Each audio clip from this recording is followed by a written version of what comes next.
One thing I've been really interested in reading a lot is Aspen comics, especially the Fathom universe. I read the Michael Turner stuff for a while, and there's this whole there's a whole host of different trades and all that tie into this series, and they all kind of go over character backstories and all that. I'm probably going to do a reading order to kind of show people what to do. I wouldn't read this first without reading the volume 1, because you kind of learn who those characters are. It's way more important than this.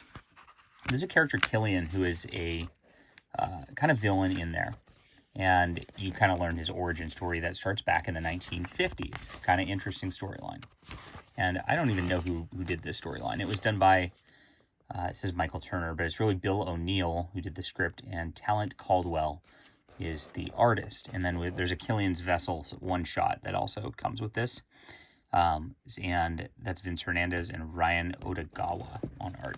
All right, so I'm John Delarose. I am an independent comic creator myself, so if you like my thoughts on comics, do check the links in the description below. Check out my stuff. Starts out in the 50s. The humans are blowing up A-bombs, basically, and the people underwater are like, hey, this isn't good. We should do something about this. And Killian starts leading a team of young people to act basically as terrorists. Now, this is like not Michael Turner art. I do like it okay. It just feels like indie fare over the course of this, but the storytelling's pretty good through all of it. The one thing I gotta note throughout like all the Fathom series is I noticed like their skin colors change drastically depending on who's drawing it.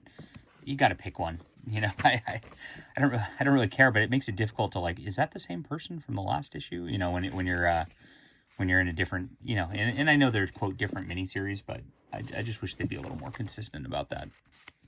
But they go on each issue on this Killian's Tide is they go on a mission to try to like stop the humans from like developing stuff. Killian's like got a girlfriend who's like the daughter of like one of the council people so she's kind of an important person. And she doesn't like the killing. The council doesn't like the killing, but Killian just keeps getting deeper and deeper and angrier.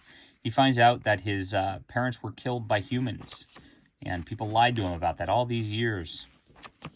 And so he eventually becomes kind of villainous in this. And even though he thinks he's doing the right thing, he's one of those types. He is. I like this. This splash is pretty good. The character figures are pretty good. I think the coloring is probably the weakest part of this whole deal. And he eventually does go and kill some people, and his brother fights him on the same beach his parents died. The writing's really good in that regard, because you open it up and you kind of learn about the parents, and it comes full circle here, where he ends up killing his brother, and then getting ostracized from the civilization there.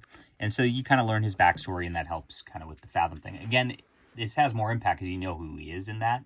And I think that reading this first, you'd kind of just be confused.